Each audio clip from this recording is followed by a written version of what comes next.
ننګرهار زندانونو چارو سمون رسد کې د ولی مولوي صاحب تر سرلیک لاندې د والیبال سیالۍ پیل شوې.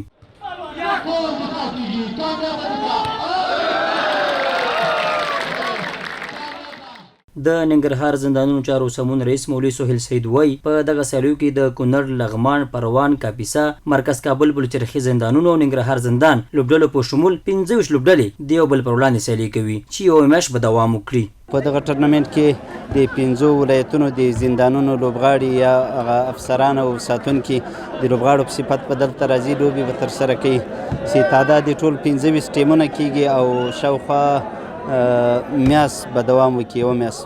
هدف له دغه لوبو نه او له دغسې پروګرامونو نه هغه د بندیانو لپاره تفریح ده او د بندیانو ذهني ارامتیا مو غرض ده، تر څو بندیان هغه تشویشونو او له وسوسو نه په امن کې وي. احمد شاه چې ننګرهار زندان کې د بند شپې ورځې تېروي د سیالیو په پیل خوښ دی او د دوام غوښتنه یې کوي. مونږ دلته د ولي مولوي صاحب په نوم ټورنمنټ شروع شوی دی. مونږ د دولت نه دغه غوښتنه ده چې همدغسې ټورنمنټونه دوامداره په لاره واچوي. یو بل زنداني محمد عمران احمدزی بیا دا ډول سیالۍ د زندانیانو ذهني سکون او تفریح لپاره ګټورې بولي او په راتلونکي کې د بېلابېلو سیالیو د جوړولو غوښتنه کوي.